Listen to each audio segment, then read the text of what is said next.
Hello everyone, మన real estate mastery ప్రోగ్రాంలో ఈరోజు ఒక థర్డ్ మాడ్యూల్కి వచ్చేసాం. మనది వచ్చేసి ప్రాజెక్ట్ సెలెక్షన్. ఈ మాడ్యూల్లో అసలు మనం ప్రాజెక్ట్ ఎట్లా సెలెక్ట్ చేసుకోవాలి అంటే మన రియల్ ఎస్టేట్ ఏజెంట్స్ ఎవరైతే రియల్టర్స్ ఉన్నారో వాళ్ళు ఒక ప్రాజెక్ట్ని ఎలా సెలెక్ట్ చేసుకుంటే మనం అమ్మటానికి ఈజీగా ఉంటుంది. So let's dive into the concept. Residential అనేది చాయిస్ రెండు రకాలుగా ఉంటుంది మనకి. ఫస్ట్ వచ్చేసి ప్రైమరీ మార్కెట్, సెకండ్ వచ్చేసి సెకండరీ మార్కెట్.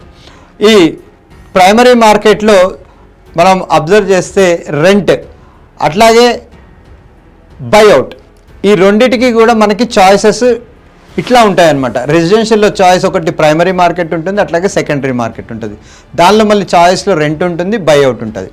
అంటే ప్రైమరీ మార్కెట్ అంటే ఆల్మోస్ట్ ఏదైతే కమర్షియల్స్ ఉన్నాయో అవన్నీ కూడా ప్రైమరీ మార్కెట్, అట్లా ప్రీమియం అపార్ట్మెంట్స్ ఉంటాయి అవన్నీ కూడా ప్రైమరీలో ఉంటాయి. సెకండరీ కూడా ఉంటుంది. సెకండరీ ఏంటంటే ఆల్మోస్ట్ కొనుక్కుందామని చూస్తూ ఉంటారు, వాళ్ళు ఉండటానికి చూస్తూ ఉంటారు అనమాట. సో దీనిలో కూడా వచ్చేసి మనకి రెంట్ వచ్చి ఉంటుంది ఒకటి, బైఅవుట్ ఒకటి ఉంటుంది. రెసిడెన్షియల్లో వచ్చేసి మనం ఇప్పుడు డిస్కస్ చేసుకుందాం అండర్ కన్స్ట్రక్షన్ బిల్డింగ్స్ కొంటే మనకి అడ్వాంటేజ్ ఉంటుందా లేకపోతే దానివల్ల డిసడ్వాంటేజ్ ఉంటుందా, మనం అది కొనొచ్చా లేదా, కస్టమర్కి దాన్ని కన్విన్స్ చేయడానికి మనం ఏమేమి పాయింట్స్ మనం గమనించాలి. ఫస్ట్ వచ్చేసి ప్రీ లాంచ్, అంటే అపార్ట్మెంట్ ఏదైతే కట్టబోతున్నారో ఒక ల్యాండ్ బిల్డర్ కొంటాడు. కొనిన తర్వాత ప్రీ లాంచ్ అంటే బిల్డింగ్ కట్టకంటే ముందే ఒక రేట్ ఫిక్స్ చేస్తారనమాట. సపోజ్ ఒక 100 యూనిట్స్ తీసుకుందాం మనం, ఒక 100 ఫ్లాట్స్ మనం అబ్జర్వ్ చేస్తే ఆ 100 ఫ్లాట్స్లో వాళ్ళు ఏదైతే చీఫ్ ఫైనాన్షియల్ ఆఫీసర్ అట్లాగే బిల్డర్ కూర్చొని ఓకే ఈ 100 ఫ్లాట్స్ ఉన్నాయి, 100 ఫ్లాట్స్లో అరౌండ్ 40 to 50 ఫ్లాట్స్ ల్యాండ్ లార్డ్కి వెళ్ళిపోతాయి, మనకు ఒక 50 to 60 ఒకవేళ మనకు వచ్చినాయి అంటే మనం ఇనీషియల్ అమౌంట్ పూల్ చేయాలి అని అంటే సర్టన్ అమౌంట్స్ రావాలి. ఆ సర్టెన్ అమౌంట్స్ రావాలి అని అంటే మనం ఒక ప్రీ లాంచ్ అంటే ఒక ప్రోడక్ట్ రాకముందే దీన్ని ఈ ప్రైస్కి మేము ఇచ్చేస్తాము, సో దీనివల్ల మీకు అడ్వాంటేజ్ ఉంటుంది అనేది చెప్పగలుగుతారు అనమాట. దాన్ని ప్రీ లాంచ్ అంటారు, లాంచ్ అంటారు, అట్లా యాక్టివేషన్ అంటారు. అంటే మనీ కనుక మనం బిల్డర్కి ఇచ్చేస్తే ఆ ప్రాపర్టీ మనకి సొంతం అవుతుంది. నెక్స్ట్ వచ్చేసి రైడ్ ద వేవ్. ఇది ఎట్లా ఉంటుంది అంటే అరే బిల్డర్ ఒక 15 ఫ్లాట్స్ రీజనబుల్ ప్రైస్లో ఇస్తున్నాడు అంటే కాస్ట్ టు కాస్ట్ ఇస్తూ ఉన్నాడు. సో మనందరికి ఫీలింగ్ ఎలా ఉంటుందంటే అరే కాస్ట్ టు కాస్ట్ వచ్చిందంటే 80% అడ్వాంటేజ్ ఉంటుందండి. ఇప్పుడు ఒక ప్రాజెక్ట్లో మనం అపార్ట్మెంట్ తీసుకుంటాము, ఆ తీసుకునే ప్రాజెక్ట్ ఒక 2 years తర్వాత వస్తుంది. ఆ 2 years దాకా మనం వెయిట్ చేయాలి కదా. ఆ వెయిట్ చేయాలన్నప్పుడు ఆటోమేటిక్గా బిల్డర్ కూడా కస్టమర్ని యొక్క ఇంట్రెస్ట్ని ప్రొటెక్ట్ చేయడానికి మంచి ప్రైస్ ఇస్తారనమాట. అట్లా అంటే చేయటానికి అంటే టెంప్టింగ్ అనేది చాలా బాగుంటుంది అనమాట తీసేసుకోవాలి అని చెప్పేసి. డెవలపర్ సపోర్ట్ అనేది బాటమ్ లైన్ చాలా క్లియర్గా ఆలోచించుకోవాలి. డెవలపర్ కరెక్ట్గా ప్రాజెక్ట్ చేయగలుగుతాడా లేదా అనేది మీరు చాలా క్షుణ్ణంగా అంటే చాలా మైక్రో అబ్జర్వేషన్ తోటి దాన్ని అబ్జర్వ్ చేయాలి. అట్లాగే హయ్యర్ బ్రోకరేజ్ స్లాబ్స్, ఈ అండర్ కన్స్ట్రక్షన్ అపార్ట్మెంట్స్ ఏదైతే అమ్ముతూ ఉంటారో ఏజెంట్స్కి ఆటోమేటిక్గా హయ్యర్ స్లాబ్ ఆఫ్ కమిషన్ వస్తుంది. ఎందుకంటే అక్కడ అసలు ఏమీ ఉండదు, జస్ట్ ఒక భూమి ఉంటుంది అనమాట. పర్మిషన్ కూడా వచ్చి ఉండదు ఒకనొక ప్రాజెక్ట్లో అయితే. కానీ ఒక కస్టమర్ ఎవరైతే కొనాలని అనుకుంటున్నారో ఆ కస్టమర్ కొనటానికి వీళ్ళు ఎంతో కష్టపడాల్సి వస్తుంది అనమాట. అంటే మనం రియల్ ఎస్టేట్ ఏజెంట్స్ అతనికి ప్రాఫిట్ చూపించుకుంటూ అట్లాగే బిల్డర్కి కూడా సపోర్ట్ చేసిన వాళ్ళం అవుతాం కాబట్టి ఖచ్చితంగా బిల్డర్ కూడా మనకి హై బ్రోకరేజ్ ఇస్తాడనమాట. సో అట్లాంటి ప్రాజెక్ట్స్ సెలెక్ట్ చేసుకునేటప్పుడు జాగ్రత్తగా ఆ పర్సంటేజ్ కూడా చాలా హై ఉంటుంది. ఇన్సెంటివ్ ల్యాడర్, దీనిలో ఎలా ఉంటుందంటే ఫస్ట్ ఒక 2 ఫ్లాట్స్ అమ్మారనుకోండి 2% కమిషన్, నెక్స్ట్ 5 ఫ్లాట్స్ అమ్మారనుకోండి 4% కమిషన్. అట్లా పెద్ద బిల్డర్స్ అయితే ఆల్మోస్ట్ ఒక 5% దాకా కూడా కమిషన్స్ ఇస్తూ ఉంటారు. అంటే అండర్ కన్స్ట్రక్షన్ ప్రాజెక్ట్ మనం సెలెక్ట్ చేసుకునే ముందు ఏం ఆలోచించాలంటే బిల్డర్ రెప్యుటేషన్ ఆలోచించాలి, బిల్డర్ యొక్క క్రెడిబిలిటీ అంటే ప్రాజెక్ట్ ఎన్ని రోజులలో కంప్లీట్ చేయగలుగుతాడు, ఆ కంప్లీట్ చేసి కరెక్ట్గా డెలివర్ చేశాడా లేదా ప్రీవియస్ ప్రాజెక్ట్స్, ఆ ప్రీవియస్ ప్రాజెక్ట్స్ చేస్తే ఆ ప్రీవియస్ ప్రాజెక్ట్స్లో ఎంక్వైరీ చేసి అట్లాంటి ప్రాజెక్ట్ని సెలెక్ట్ చేసుకోవాలి. అంటే ఇక్కడ చాలా అద్భుతమైన అవకాశం అండి. ఎందుకంటే మార్కెట్లో అపార్ట్మెంట్స్ మీరు చూస్తే అరౌండ్ 80 lakhsకి వెళ్ళిపోయినాయి, 3 bedroom అయితే 1.5 crore దాకా వెళ్ళిపోయింది. అదే ప్రీ లాంచ్లో వెళ్ళారనుకోండి, మనం 80 lakhs ఏదైతే డబల్ బెడ్రూమ్ అపార్ట్మెంట్ కొందామని అనుకుంటున్నామో అది మనకు ఆల్మోస్ట్ 45-50లోనే రావచ్చు. ట్రిపుల్ బెడ్రూమ్ 1.5 ఏదైతే అనుకుంటున్నామో అది 1 crore 10 lakhsలోనే రావచ్చు. అంటే బిల్డర్ యొక్క క్రెడిబిలిటీ వల్ల, అట్లాగే కస్టమర్ యొక్క ఇంట్రెస్ట్ వల్ల ఆ డీల్ చేయడానికి చాలా మంచి అవకాశం ఉంటుంది. ఎందుకంటే ఇక్కడ తక్కువ ప్రైస్కి వస్తుంది, బిల్డర్ కమిషన్ ఇస్తున్నాడు. ఈ రెండు వైపులా చాలా అడ్వాంటేజ్ మనకు ఉంటుంది. అట్లాగే మంచి పేమెంట్ ప్లాన్ ఉంటుంది. ఏమంటారంటే ఓకే ఎర్త్ వర్క్ చేసాము, ఎర్త్ వర్క్ చేస్తే మీరు ఒక 20% పేమెంట్ చేయండి, ఫస్ట్ స్లాబ్ వేసాము ఒక 10% పేమెంట్ చేయండి. అంటే మీరు ఏదైతే ప్రైస్ మీరు ఇప్పుడు బిల్డర్ దగ్గర నుంచి తీసుకుంటారో ఆ తీసుకున్న ప్రైస్ ఏదైతే ఉందో మీరు ఒక 2 years ప్రాజెక్ట్ ఒక 10 installments తీసుకోవచ్చు. అదే రెడీ టు బై ఉందనుకోండి, ఇమీడియట్గా లోన్ తీసుకోవాలి, లోన్ తీసుకున్న దగ్గర నుంచి ఈఎంఐ కట్టుకుంటే వెళ్ళాలి. అదే కనుక పేమెంట్ ప్లాన్ మంచిగా వాయిదా పద్ధతిలో ఉన్నదనుకోండి అది కస్టమర్కి ఈజీగా కూడా ఉంటుంది. అలాగే రిలేటివ్లీ స్ట్రక్చర్డ్, ఆ స్ట్రక్చర్ని బట్టి మనం పేమెంట్ చేయాల్సి వస్తుందన్నమాట. అయితే బాగా ఉన్నాయి అడ్వాంటేజెస్. ఈ ప్రీ లాంచో లేదా ride the wave developer support ఉంది, మనకి హై బ్రోకరేజ్ వస్తుంది, ఇన్సెంటివ్ కూడా చాలా మంచిగా ఇస్తున్నారు. చాలామంది మీరు చూస్తూ ఉంటే ఒక 5 అపార్ట్మెంట్స్ అమ్మితే దుబాయ్ పంపిస్తారు, ఒక 10 అపార్ట్మెంట్స్ అమ్మితే బాలి పంపిస్తారు. అవన్నీ కూడా ఉంటాయి, చాలా బాగుంటాయి. కానీ దీనిలో కూడా మీరు గమనించాల్సింది చాలా ఉంటుంది. High marketing cost. ఈ ప్రీ లాంచ్ ఎవరైతే చేస్తూ ఉంటారో మనం చాలా డబ్బులు ఇన్వెస్ట్మెంట్ చేయాలి. ఎందుకంటే ఒక కస్టమర్ని అట్లాంటి మైండ్ సెట్ అతన్ని ఎత్తుకోవాలి అంటే ఈవెన్ సోషల్ మీడియాలో హై స్పెండ్స్ చేయాలి, అట్లాగే మంచి మంచి ఈవెంట్స్ కండక్ట్ చేయాలి, వాళ్ళని గ్యాదర్ చేయడానికి చాలా కాస్టింగ్ కూడా అవుతుంది మనకి. చూస్ ఆఫ్ మార్కెటింగ్ ప్లాట్ఫామ్. దీన్ని ఒక బిల్డర్ ప్లాట్ఫామ్ అమ్ముతున్నది ఏదైతే తెలిసిన తర్వాత ఎక్కువ మంది ఇట్లాంటి దానికి టెంప్ట్ అయ్యి ఎవరైతే కొంటారు ఇదని అర్థం చేసుకోవటానికి మనం ప్లాట్ఫామ్ కూడా మంచి మార్కెటింగ్ ప్లాట్ఫామ్ కూడా ఎత్తుక్కోవాల్సి వస్తుంది. Highly competitive. అంటే ఈ మార్కెట్ ఎట్లా ఉంటుందంటే తక్కువకు వస్తుంది రేటు, కానీ అది దొరకడం చాలా కష్టం.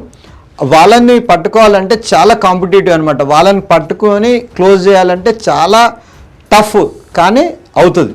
సో అట్లాంటి ప్రాజెక్ట్స్ సెలెక్ట్ చేసేటప్పుడు చూసుకోండి. ఇన్వెంటరీ లిమిటేషన్, ఇందాక చెప్పినట్టు ఒక 100 అపార్ట్మెంట్స్ ఉన్నాయనుకోండి, ఆ 100 అపార్ట్మెంట్స్లో ఒక 10 to 15 లేదా 20% ఉంటాయి ఇట్లా ప్రీ లాంచ్. ఎందుకంటే టోటల్ ప్రాజెక్ట్ అమ్మలేడు కదా, ఆయన ఇనిషియల్ క్యాపిటల్ ఏదైతే ఉంటుందో, అంటే ఒక అపార్ట్మెంట్ కట్టాలి అంటే ఒక 1 lakh square feet ఒక 100 అపార్ట్మెంట్లు ఉంది, ఒక 20 crores మొబిలైజ్ చేయాలి. 20 crores మొబిలైజ్ చేయాలంటే ఒక 10-15 అమ్మగలుగుతాడు. ఆ 15 అమ్మే దాంట్లోనే మీరు బిల్డర్ని క్యాచ్ చేయాలి, అట్లాగే ఎవరైతే కస్టమర్ ఉన్నాడో ఆ కస్టమర్ని క్యాచ్ చేయాలి, వీళ్ళిద్దరిని కనెక్ట్ చేసి అమ్మాల్సి వస్తుంది. అంటే ఇన్వెంటరీ కూడా లిమిటేషన్ ఉంటుంది అనమాట. బిల్డర్ చెప్తారు సుశీల్ నేను ఇట్లా ఒక 15 ఫ్లాట్లు అమ్ముదాం అనుకుంటున్నాను, నువ్వు వర్కౌట్ చేసుకో అని చెప్తారు. చెప్పిన తర్వాత నేను గ్రౌండ్ వర్క్ స్టార్ట్ చేశాను, 4 రోజులు అని చెప్పాడు. నేను 4 నెలల తర్వాత వచ్చి సార్ ఉన్నాయి అని అంటే ఉండవు అవి. ఎందుకంటే చాలా అలర్ట్గా బిల్డర్స్తో కంటిన్యూస్గా టచ్లో ఉండాలి.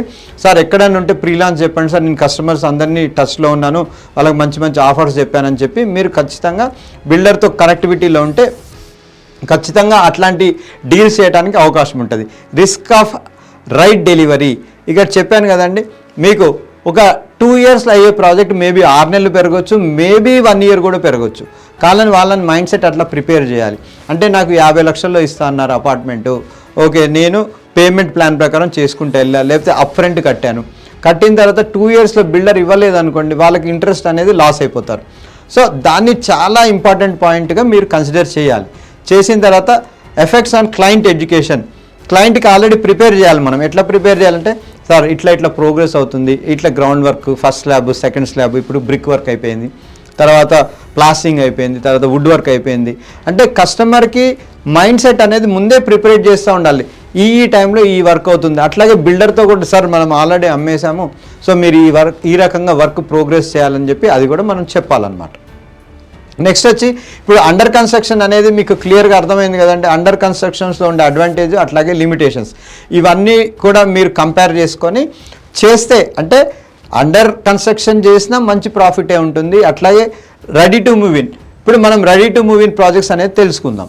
ఈ ready to move in projects ఎట్లా ఉంటాయంటే బిల్డర్లు ఈ ప్రీ లాంచ్ కానీ లేకపోతే ఈ సిస్టమ్ ఏదైతే పేమెంట్ స్లాబ్స్ ప్రకారం ఇయటం కానీ ఉండదు. చాలామంది రెప్యుటేషన్ బిల్డర్స్ ఎవరైతే ఉంటారో వాళ్ళు మొత్తం బిల్డింగ్ కట్టేస్తారండి, ఎక్కడ ఆలోచించరు. అంటే ready to move in property అంటేనే వాళ్ళు they are morely focusing on the market rate. ఆ రోజు అక్కడ ఏ మార్కెట్ రేట్ ఉంటే అదే అమ్ముదామని ప్లాన్ అయిపోతారు. ఆ ప్లాన్ అయిన తర్వాత అక్కడ ఉండే అడ్వాంటేజెస్ ఏంటంటే మనం ఒక కస్టమర్ని తీసుకెళ్లిన తర్వాత చూపించిన తర్వాత రెడీ టు ఆక్యుపై కదా ఫ్లాట్, క్లియర్గా మొత్తం మీకు క్లియర్గా కళ్ళ ముందు కనిపిస్తుంది. ఏం క్వాలిటీ కట్టాడు, ఎట్లా వెంటిలేషన్ ఉంది, ఎంత దూరం ఉంది, ఏంటి, ఇవన్నీ కూడా ఉండటం వల్ల కస్టమర్ మనతో ఒక మంచి రిలేషన్ మెయింటైన్ చేస్తాడు. నెక్స్ట్ వచ్చేసి కాస్ట్ పర్ లీడ్ కూడా లో ఉంటుంది. ఎందుకంటే ఇప్పుడు జస్ట్ భూమి చూసి అమ్మట్లేదు కదండి, మనం ఒక 10 మందిని తీసుకెళ్ళాలంటే ఒక 2 క్లోజర్ అవుతాయి. అదే అండర్ కన్స్ట్రక్షన్ తీసుకెళ్ళాం అనుకోండి, ఒక 50 మందిని తీసుకెళ్తే ఒకటి కూడా క్లోజ్ కాదు. సో ఇక్కడ కాస్ట్ పర్ లీడ్ చాలా తక్కువ అవుతుంది. ఫ్లెక్సిబిలిటీ ఆఫ్ పేమెంట్, వాళ్ళు ఇమీడియట్గా 20% డౌన్ పేమెంట్ చేస్తారు, చేసిన తర్వాత లోన్కి వెళ్ళిపోతారు. లోన్ వెళ్ళిన తర్వాత ఇక్కడ అడ్వాంటేజ్ ఏంటంటే రెడీ టు మూవ్లో లోన్ ఏదైతే ఇప్పుడు అప్రూవ్ అవుతుందో, అప్రూవ్ అయిన తర్వాత రెడీ టు మూవ్ ఉంది కాబట్టి వాళ్ళు ఏదైతే రెంట్గా ఉంటారో ఆ రెంట్ హౌస్ ఖాళీ చేసేసి రెడీ టు మూవ్ ఇన్ ప్రాపర్టీలోకి వచ్చేస్తారు. ఆ రెడీ టు మూవ్ ఇన్ ప్రాపర్టీకి వచ్చారనుకోండి, ఆ రెంట్ ఏదైతే సేవ్ అవుతుందో దానిలో ఈఎంఐ కవర్ అయిపోతుంది. జనరల్గా ఎవరైనా కూడా అదే ఆలోచిస్తారు. ఈవెన్ మనం ఇల్లు కట్టుకున్నా కానీ ఓకే ఈ టార్గెట్ పెట్టుకున్నాం, బై June 30th కల్లా మనం హౌస్ షిఫ్ట్ చేసేయాలి. లేకపోతే మనకి ఇబ్బంది ఏంటంటే అక్కడ ఈఎంఐ కట్టాల్సి వస్తుంటుంది, ప్లస్ ఇక్కడ రెంట్ కూడా కట్టాల్సి వస్తుంది. కానీ ఇక్కడ ఆ ఆప్షన్ అనేది మనకు కన్వీనియంట్గా ఉంటుంది. ఎక్స్క్లూసివిటీ అంటే ఏంటంటే మీనింగ్ మొత్తం మన కళ్ళ ముందే క్లియర్గా కనిపిస్తూ ఉంటుంది. ఓకే ఇది ఇట్లా ఉంది, దీని క్వాలిటీ ఇట్లా ఉంది, దీని యాంబియన్స్ ఇట్లా ఉంది అని తెలుస్తుంది అనమాట. అదే అండర్ కన్స్ట్రక్షన్ అంటే మనకు తెలియదు. దీని లిమిటేషన్స్ కనుక చూస్తే మనం అన్ఆర్గనైజ్డ్ మార్కెట్ అంటే ఈ అన్ని అపార్ట్మెంట్స్ కడతా ఉంటారు కదా, ఆ కట్టింది కరెక్ట్గా ఆర్గనైజ్డ్ ఉండదు. అంటే ఇప్పుడు ఈ అపార్ట్మెంట్లు కట్టేసిన తర్వాత దీన్ని సిస్టమేటిక్లో ఉండదు అనమాట. సిస్టమేటిక్లో ఉండదు అని అంటే ఎవరెవరో వస్తూ ఉంటారు. సపోజ్ ఒక అపార్ట్మెంట్ ఉంది, ఒక 10 మంది సిపిలు వచ్చేసారు, అట్లాగే వేరే రెఫరల్ వచ్చేసారు. ఈ అన్ని కంట్రోల్ ఉండకుండా డీలింగ్స్ జరుగుతాయి అన్నమాట. ఇక ట్రస్ట్ కూడా చాలా ఆ కన్స్ట్రక్షన్ చూసుంటారు కాబట్టి ట్రస్ట్ అనేది కూడా చాలా క్లియర్గా ఉంటుంది మనకి. Next not time bound. ఈ ready to move in secondary మార్కెట్లో లిమిటేషన్ ఏంటంటే అయిపోయింది అని చెప్తారు ఫినిషింగ్. ఆ ఫినిషింగ్ అయిన తర్వాత కూడా కొన్ని అన్న డిలేలు ఉంటే కనుక దాన్ని ఖచ్చితంగా మనం ముందే తెలుసుకోవాలి. టైం బౌండ్ ఏంటి, ఈ టైంలో చేసేస్తారా లేదని కనుక్కోవాలి, మనం ఫస్టే కనుక్కోవాలి. రిస్క్ ఆఫ్ పేమెంట్ రిసీవబుల్స్, వాళ్ళు ఏం చేస్తారు వచ్చేసి టోకెన్ అడ్వాన్స్ ఇస్తారు, లేదా అగ్రిమెంట్ చేసుకుంటారు. చేసిన తర్వాత కూడా పేమెంట్ చేసే దానిలో డిలే చేస్తూ ఉంటారు. అట్లా పేమెంట్ చేసే దానిలో డిలే అయితే కూడా మళ్ళీ మనకి ఇబ్బంది అవుతుంది. మల్టిపుల్ ప్లేయర్స్, నాన్ సిపిస్ చెప్పే కదా ఇందాక, మన సిపిస్ ఉంటాము, తర్వాత వేరే ఏజెంట్స్ ఉంటారు, వీళ్ళందరూ కూడా వస్తూ ఉంటారు, వీళ్ళందరూ కూడా వర్క్ చేస్తూ ఉంటారు దానిలో. How to choose under construction property. ఇప్పుడు మనం అండర్ కన్స్ట్రక్షన్ ప్రాపర్టీని ఎట్లా చూస్ చేసుకోవాలనేది మనం తెలుసుకుందాం. బ్రాండెడ్ డెవలపర్స్, అండర్ కన్స్ట్రక్షన్ అనగానే ఒక పర్టికులర్ ఏరియా తీసుకోవాలి. ఆ పర్టికులర్ ఏరియాలో ఒక 10-15 ఏళ్ళు 20 ఏళ్ళ నుంచి మార్కెట్లో ఎవరున్నారు, ఏ బిల్డర్ ఉన్నాడు, ఆ బిల్డర్ చేసిన ప్రాజెక్ట్స్ ఏంటి, ఆయన చేసిన క్వాలిటీ ఏంటి అనేది ఒక బ్రాండ్ అనేది ఖచ్చితంగా చెక్ చేసుకోవాలి. నెక్స్ట్ వచ్చేసి లొకేషన్ ఫైండ్ అవుట్ చేయాలి. ఆ location whether location accessible to schools, accessible to hospitals, accessible to transportation, accessible to offices, ఇవన్నీ ఉన్నాయో లేదో కూడా చెక్ చేసుకోవాలి. నెక్స్ట్ వచ్చేసి రీచబిలిటీ, మన ఇంటి దగ్గర నుంచి మనం ఆఫీస్కి వెళ్తే ఎంత టైం పడుతుంది, హాస్పిటల్ వెళ్తే ఎంత టైం పడుతుంది, ఇవన్నీ కూడా మనం చెక్ చేసుకోవాలి. సేల్ వెలాసిటీ అంటే ఇంత ఫాస్ట్ మూమెంట్ ఉంది ఈ అండర్ కన్స్ట్రక్షన్ది, చాలామంది కొంటున్నారా లేదా మనమే ముందు స్టెప్ వేస్తున్నామా అనేది కూడా చెక్ చేసుకోవాలి మనం. నెక్స్ట్ వచ్చి యూఎస్పిఎస్ అంటే చాలా యూనిక్ సెల్లింగ్ పాయింట్ అనమాట ఇది. దీన్ని మెయిన్ పాయింట్స్ ఏమున్నాయనేది దాన్ని కూడా చెక్ చేసుకోవాలి మనం. అట్లాగే పేమెంట్ ప్లాన్, ఇందాక చెప్పినలాగా అప్ ఫ్రంట్ అయితే ఒక ఆస్పెక్ట్ ఉంటుంది. ఇప్పుడు మార్కెట్లో అమ్మే సినారియోస్ ఎట్లా ఉన్నాయంటే, ఒక 50 lakhs అపార్ట్మెంట్ అనుకోండి, 50 lakhs అప్ ఫ్రంట్ చేస్తే మనకి 40 lakhsలోనే రావచ్చు. లేదు మనం 50-50 ప్లాన్ అంటే 50 lakhs అపార్ట్మెంట్ని ఫస్ట్ ఒక 25 lakhs కడతారు, తర్వాత ఒక 25 lakhs కడతారు, వాళ్ళకు ఒక 45 lakhsకే రావచ్చు. లేదు టోటల్ బిల్డింగే లోన్ మీద వెళ్తూ ఉంటే దాని ప్లాన్ కూడా మనం చెక్ చేసుకోవచ్చు. అట్లాగే కాంపిటేటివ్ ప్రైజింగ్, అండర్ కన్స్ట్రక్షన్లో ఎప్పుడైనా కానీ యాజ్ ఎ రియాలిటీ ఏజెంట్గా మనం రియల్టర్గా కాంపిటేటివ్ ప్రైజింగ్ మీద నెగోషియేషన్ చేయొచ్చు బిల్డర్తో. ఎందుకంటే ఆ టైంలో కస్టమర్స్ అనేవాళ్ళు అంత ఇంట్రెస్ట్ చూపించారండి కొనడానికి. ఎందుకంటే వేరియస్ రీజన్స్, చాలామంది బిల్డర్స్ వాళ్ళు చేయలేక ఇబ్బంది పడ్డ కస్టమర్స్ చాలామంది ఉంటారు. కానీ మనం ఒక మంచి కస్టమర్ని అండర్ కన్స్ట్రక్షన్ దానికి ఒప్పించామని అంటే ఆ కాంపిటేటివ్ ప్రైస్ కూడా మనం ఇస్తున్నాడా లేదా బిల్డర్ దగ్గర నుంచి మనకి ఆప్షన్ మంచిగా ఉంటుంది మనకి. నెక్స్ట్ వచ్చేసి ప్రీవియస్ డెలివరీ టైం లైన్స్. ఆ బిల్డర్ యొక్క డెలివరీ టైం లైన్స్ అన్నీ చెక్ చేసుకోవాలి. ఇమీడియట్గా వెళ్ళిపోయి మీరు చేస్తున్నారు కదా, మేము అపార్ట్మెంట్ కన్స్ట్రక్షన్గా సిపిగా జాయిన్ అయిపోతాం, మీ దగ్గర అపార్ట్మెంట్స్ అమ్ముతాము అనే ముందు కూడా మీరు ఒక గ్రౌండ్ వర్క్ చేసుకొని ఈ పారామీటర్స్ మొత్తం చెక్ చేసుకోండి. చెక్ చేసుకున్న తర్వాత యాజ్ ఏ రియల్టర్గా మీరు చేయాల్సిన పని ఏంటి అంటే, ఒక రియల్టర్గా మనం అమ్ముతున్నాము, అమ్మిన తర్వాత మనకు కమిషన్ వస్తుంది అనే ఆ ఆస్పెక్ట్లో మనం వర్క్ చేయకూడదండి. ఒక రియల్టర్ అనే వ్యక్తి చాలా ఇంపార్టెంట్ ప్రతి ఒక్కళ్ళ లైఫ్లో. ఎందుకంటే అతని లైఫ్లో ఎర్నింగ్స్ మొత్తం చూస్తే కనుక మినిమం 1 లేదా మ్యాక్సిమం 2 ప్రాపర్టీస్ కొనగలుగుతారు. దానిలో మ్యాక్సిమం 1 ప్రాపర్టీ కొనే వాళ్ళే చాలా తొందరగా మనం డీల్స్ చేస్తూ ఉంటాం. వాళ్ళ లైఫ్లో ఉన్న కంప్లీట్ ఎర్నింగ్స్ అంటే వాళ్ళ లైఫ్ మొత్తం దారపోసి సంపాదించిన డబ్బుని మొత్తం కూడా మనం చెప్పిన బిల్డర్ దగ్గర వాళ్ళు కన్స్ట్రక్షన్ చేస్తారు. సో దాన్ని చాలా క్లియర్గా ఏదైతే పాయింట్స్ ఉన్నాయో ఈ పాయింట్స్ అన్నిటినీ మీరు గుర్తుంచుకొని ఇవన్నీ కూడా వర్కౌట్ చేసి దీనిలో క్లారిటీ వచ్చిన తర్వాత కానీ మీరు స్టెప్ వేయొద్దు. రెడీ టు మూవింగ్లో చూడాలంటే మనం ఏం అబ్జర్వ్ చేయాలి? రెడీ టు మూవింగ్లో ఏంటంటే LOI సైన్డ్ అంటే లైన్ ఆఫ్ ఇంటెంట్, అంటే ఈ అపార్ట్మెంట్ ఏదైతే మనం ఇస్తున్నామో దాన్ని కరెక్ట్గా చెక్ చేస్తున్నామా లేదా, అదంతా కరెక్ట్ ఉందా లేదా అనేది చెక్ చేసుకోవాలి. Payment terms and conditions.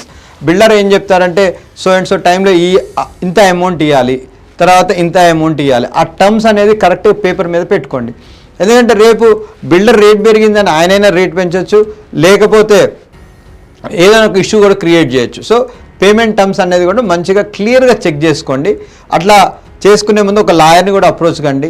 అట్లాగే లిస్టింగ్ ప్యాకేజ్ అంటే మనం లిస్ట్ చేసేటప్పుడు చెక్ చేసుకోవాలి. అంటే ఎక్కడైతే మనం లిస్ట్ చేస్తే మనకి ఈజీగా మన కస్టమర్స్ దొరుకుతారు అనేది కూడా చెక్ చేసుకోవాలి. నెక్స్ట్ వచ్చి ఓపెన్ హౌస్ అంటే మనకి జనరల్గా మన ఇండియన్ లాంగ్వేజ్లో చెప్పాలంటే ప్రాపర్టీ ఎగ్జిబిషన్స్ జరుగుతూ ఉంటాయండి. ప్రాపర్టీ ఎగ్జిబిషన్స్ ఈ మధ్య చాలా ఫేమస్ అవుతున్నాయి. ఎందుకు అనుకుంటే మనం మార్కెట్లో ఏదైతే ప్రాపర్టీని తీసుకొని వెళ్తామో ఆ తీసుకొని వెళ్ళిన తర్వాత నిజంగా ఎవరికి రిక్వైర్మెంట్ ఉందో మనకు తెలియదు, కానీ మనం పబ్లిసిటీ అయితే మొత్తానికి చేస్తాం.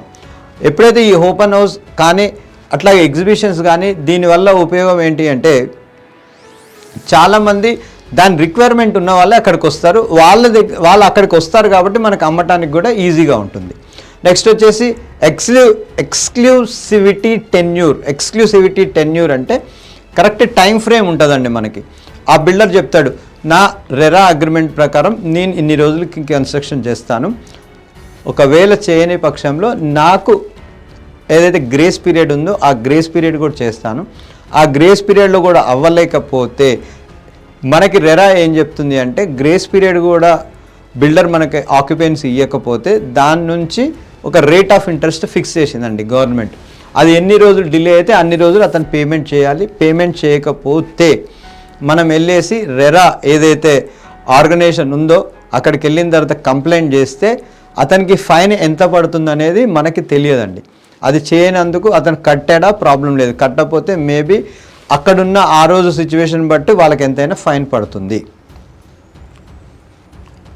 నెక్స్ట్ వచ్చేసి కమర్షియల్ ప్రాపర్టీలో చూసుకుంటే మనం చాయిస్లలో లీజ్ ప్రాపర్టీస్ అట్లాగే మనకి బైఅవుట్. ఈ లీజ్ ప్రాపర్టీస్ బైఅవుట్ ప్రాపర్టీస్ ఈ రెండు కూడా ఏంటంటే లీజ్ కమర్షియల్ అనే ప్రాపర్టీ ఆ ప్రాజెక్ట్ సెలెక్షన్లో మనం లీజ్ అనే మోడల్లో తీసుకోవచ్చు, లేదంటే బైఅవుట్ తీసుకోవచ్చు. లీజ్ కనుక చూసుకుంటే మనం ఏదైతే ఉందో అన్లాక్డ్ స్పేస్, ఈ అన్లాక్డ్ స్పేస్ అంతా ఎట్లా ఉంటుందంటే ఒక 1000 గజాలలో అంటే ఆల్మోస్ట్ ఒక 1000 స్క్వేర్ ఫీట్లో మనకు ఒక 100 స్క్వేర్ ఫీటే ఉంటుంది. అలాంటి ప్రాపర్టీస్కి ఏమవుతుంది అంటే వాళ్ళకి లీజ్ ద్వారా మనం ఇచ్చేసేయాలి. రెండోది వచ్చేసి బైఅవుట్, దీనిలో లాకబుల్ కూడా అంటారండి. లాకబుల్ అంటే మీరు ఏదైతే స్పేస్ కొంటారో అంత స్పేస్ మీరే రెంట్కి ఇచ్చుకోవచ్చు అనమాట. సో అది కూడా ఉంటుంది. దాన్ని కస్టమర్స్ ఎవరైతే ఉన్నారో దాన్ని ఎవరైతే ఇంట్రెస్టెడ్ చూపిస్తున్నారో దాని ప్రకారం దాన్ని చూసుకోవాలి. What to do in commercial or retail, office spaces మీద వర్కౌట్ చేయొచ్చు. Loading 40 to 45%. ఇందాక నేను మీకు చెప్పినట్టు ఏదైతే రెంట్ ఉందో అది యావరేజ్ అయితే 40 to 45% అని చెప్తారండి, బట్ అరౌండ్ 50-60% కూడా ఈరోజు ఇస్తున్నారు. అవి మంచి ప్రాపర్టీస్. అది ఎట్టి పరిస్థితులు అంటే లోడింగ్ అంటే 1 కోటి రూపాయలు మనం పెడుతుంటే 40 నుంచి 45 వేలు రెంట్ వస్తుందంటే అది మంచి ప్రాపర్టీ అని మనం అర్థం చేసుకోవాలి. సైజ్ ఆఫ్ ఫ్లోర్ ప్లేట్, ఆ సైజ్ ఎంత వస్తుంది అనేది కూడా చెక్ చేసుకోవాలి మనం. ఎఫ్టీసీ హైట్, ఏదైతే ఫ్లోర్ టు స్లాబ్ ఉంటుందో ఆ హైట్ ఒకటి చెక్ చేసుకోవాలి. మన బీమ్స్ అండ్ కాలం మనం అనుకున్నాం కదా, ఆ సెల్లార్లో వెళ్ళేటప్పుడు ఎట్లా ఇబ్బంది ఉందా లేదా అనేది అది కూడా ఒకసారి చెక్ చేసుకోవాలి. కనెక్టివిటీ చూసుకోవాలి. నెక్స్ట్ వచ్చేసి పబ్లిక్ ట్రాన్స్పోర్టేషన్ చూసుకోవాలి. నెక్స్ట్ వచ్చేసి పార్కింగ్ చెక్ చేసుకోవాలి. అట్లాగే ఎమ్యూనిటీస్ చెక్ చేసుకోవాలి.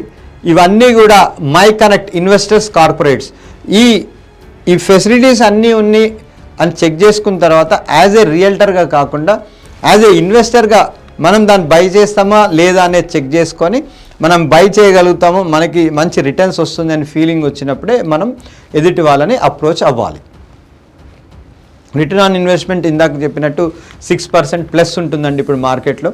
6% ప్లస్ అంటే ఇందాక చెప్పా కదా మీకు, ఒక 1 crore రూపీస్ పెడితే ఆల్మోస్ట్ ఒక 50,000 నుంచి 70,000 మధ్యలో రెంట్లు వస్తున్నాయి. దాని ప్రకారం అది మనం కన్విన్స్ అయ్యి మనకు నిజమే అని అనిపించిన రోజు మనం మన కస్టమర్లను తీసుకొని వెళ్ళేసి ఆ డీల్ చేయాలి. డీల్ చేస్తే మనకి ఒక 2% నుంచి 5% కమిషన్ అనేది మనకు వస్తుంది అనమాట. అట్లాగే కమర్షియల్స్లో మనం ఇందాక చూసిన ప్రకారం రీటైల్, ఇప్పుడు రీటైల్ చూద్దాం. రీటైల్ ఏంటంటే షాప్స్లో ఏమంటున్నారంటే గ్రేటర్ దాన్ 50%. అంటే మనం ఏదైతే ఇన్వెస్ట్మెంట్ పెడుతున్నామో ఆ ఇన్వెస్ట్మెంట్లో లోడింగ్ అంటే మనకు వచ్చే రిటర్న్ ఆన్ ఇన్వెస్ట్మెంట్ అరౌండ్ 50% కంటే హై ఉండేటట్టు మనం చెక్ చేసుకోవాలి. సేమ్ లొకేషన్ చెక్ చేసుకోవాలి. విజిబిలిటీ షాప్లు అన్న తర్వాత మనం ఇందాక చెప్పాను కదా, మనకి మంచి యాక్సెసిబుల్ ఉన్న లొకేషన్లో ఉండాలండి.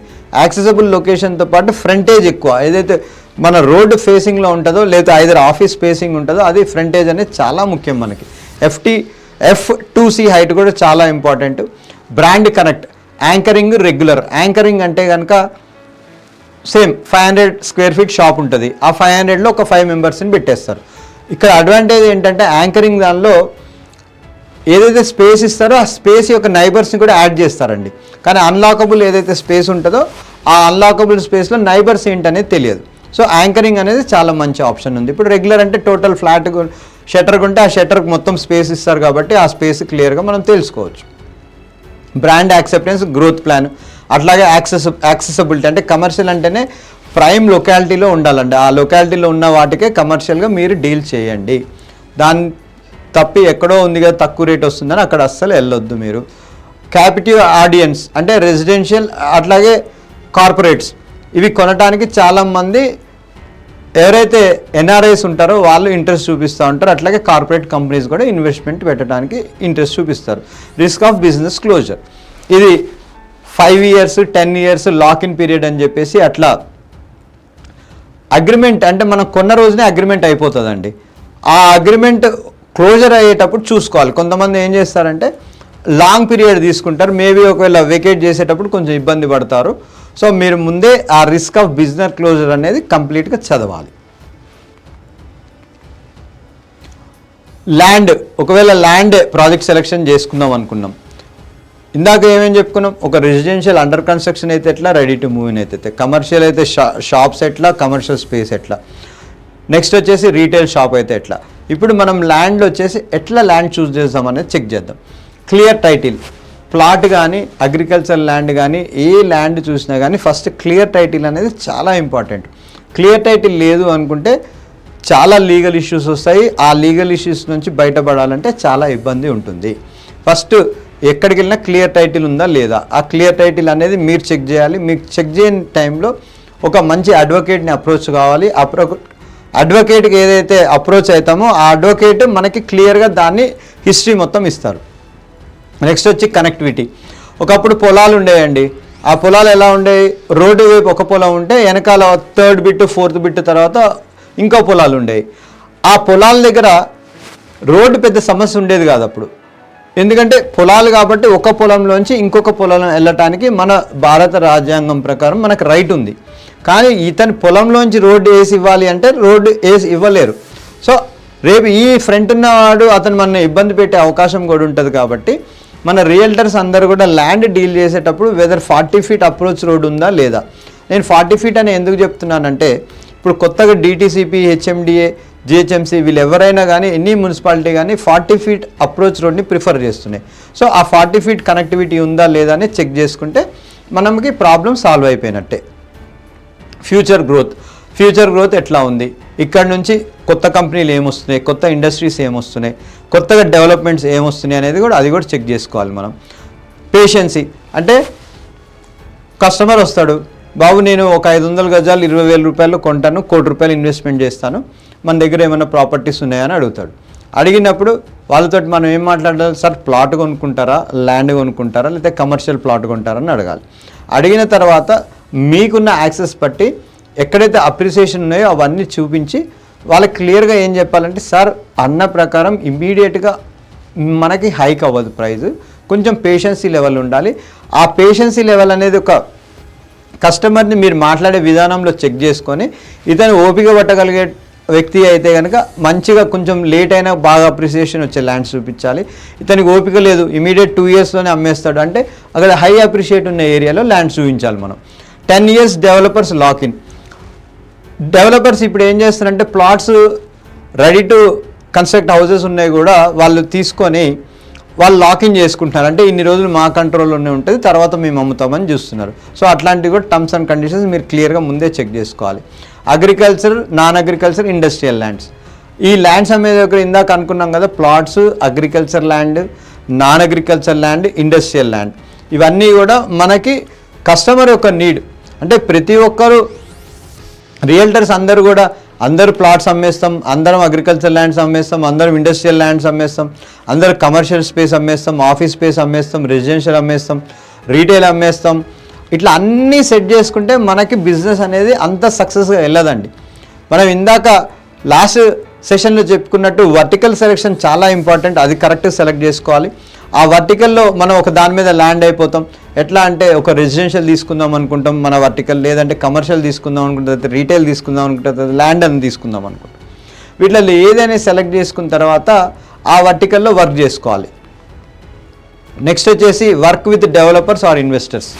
ఈ ల్యాండ్ మీరు అబ్జర్వ్ చేస్తే ప్రీ లాంచ్లు ఎట్లయితే మనకు అపార్ట్మెంట్స్లో ఉన్నాయో ఇక్కడ కూడా అట్లా అపార్ట్మెంట్స్ ఉన్నాయండి, ఆపర్చునిటీస్ ఉన్నాయి. అపార్ట్మెంట్స్ లాగానే ఇక్కడ కూడా ఆపర్చునిటీస్ ఉన్నాయి. డెవలపర్ ఏం చేస్తాడంటే ఫస్ట్ ఒక ల్యాండ్ చూస్తాడు, ఒక 20 ఎకరాల ల్యాండ్. 20 ఎకరాలు చూసేసి నేను ప్రీ లాంచ్లో నాకు ఒక డబ్బులు జనరేట్ కావాలి కాబట్టి నేను ఒక రేటుకి ఇస్తాను అని చెప్తారు. సో రియల్ ఎస్టేట్ ఏజెంట్స్ ఎప్పుడైతే సక్సెస్ అవుతారు అని నాకున్న అనుభవంలో చెప్పాలి అంటే కనుక బిల్డర్స్ తోటి బాగా కనెక్టివిటీలో ఉండాలండి, ఇన్వెస్టర్స్ తోటి కనెక్టివిటీ ఉండాలి. అంటే ఒకటే దగ్గర రెండు అని ఎందుకు చెప్తున్నానంటే డెవలపర్స్ వచ్చి ఒక మంచి ల్యాండ్ని ఎక్వైర్ చేస్తారు, ఎక్వైర్ చేసి మంచి రేటుకి ఇస్తారు. అంటే ఫస్ట్ ఏదైతే ల్యాండ్ అని అనుకుంటున్నామో ఆ ల్యాండ్కి సంబంధించి ఒక మంచి ఏరియా బిల్డర్ ఒకళ్ళు సెట్ అయిపోతారు. బిల్డర్ సెట్ అయిపోతే సరిపోతుంది కదా అని అనుకుంటే మీరు తప్పు చేసినట్టే. ఎందుకంటే బిల్డర్ మీకు మంచి ఆఫర్ ఇచ్చాడు, కానీ ఒక ఇన్వెస్టర్ని మాత్రం మీరు ఫైండ్ అవుట్ చేయలేకపోతున్నారు. ఇన్వెస్టర్ ఫైండ్ అవుట్ చేసే లోపే బిల్డర్ ఆఫర్ వెళ్ళిపోవచ్చు. సో మన డైలీ లైఫ్లో ఎట్లా ఉండాలంటే మంచిగా మన ఏదైతే వర్టికల్ సెలెక్షన్ ఉంటుందో ఆ వర్టికల్ సెలెక్షన్ సంబంధించిన ఒక 10 మంది మంచి బిల్డర్స్ని టచ్లో పెట్టుకోవాలి. అలాగే ఒక 10 మంది మంచి ఇన్వెస్టర్ని రెడీ పెట్టుకోవాలి. వీళ్ళిద్దరూ మనతో జాగ్రత్తగా మనం కాపాడుకుంటూ వాళ్ళతో ఉన్న రిలేషన్ మనం మెయింటైన్ చేస్తే ఖచ్చితంగా మనం బిల్డర్కి సపోర్ట్ చేసిన వాళ్ళం అవుతాం, అట్లాగే మన ఇన్వెస్టర్కి కూడా సపోర్ట్ చేసిన వాళ్ళు అవుతాం. అట్లాగే బ్రాండెడ్ ల్యాండ్, చాలా రెప్యుటేటెడ్ కంపెనీస్ ఉంటాయి మన దగ్గర కూడా. ఆ కంపెనీస్ చూడండి, ఆ కంపెనీస్ యొక్క బ్రాండ్ని బట్టి ల్యాండ్ ఉంటుంది. ఆ ల్యాండ్ ఉండటం వల్ల ఏంటంటే మంచి కంపెనీ మనకు సెలెక్ట్ చేసుకుంటే కస్టమర్ని ఎక్కువ వాళ్ళని నాలెడ్జ్ ఎడ్యుకేషన్ చేయాల్సిన అవసరం ఉండదు. ఎందుకంటే వాళ్ళు ఆల్రెడీ మార్కెట్లో 20 ఏళ్ళు 30 ఏళ్ళ నుంచి ఉన్నారు, వాళ్ళకి తెలుసు ఇలాంటి కంపెనీలు చాలా బాగా ప్రాజెక్ట్స్ చేస్తాయని చెప్పి. సో బ్రాండెడ్ ఉన్న వాళ్ళ ల్యాండ్స్ చూడండి, లాస్ అండ్ రెగ్యులేషన్స్ అన్నీ తెలుసుకోండి. ఆ లాస్ అండ్ రెగ్యులేషన్స్ తెలుసుకోవటం అనేది మినిమం. మనకి ఈ ప్రాసెస్ మొత్తంలో ఒక లాయర్ అనే ఒక ఫ్రెండ్ని మనం ఒక ఫ్రెండ్షిప్ చేసుకుంటే అట్లాంటి లాయర్లు మనకి మంచి గైడెన్స్ ఇస్తారు. ఆటోమేటిక్గా ఫీజు ఇవ్వాలండి, ఫీజు ఇవ్వకుండా కుదరదు.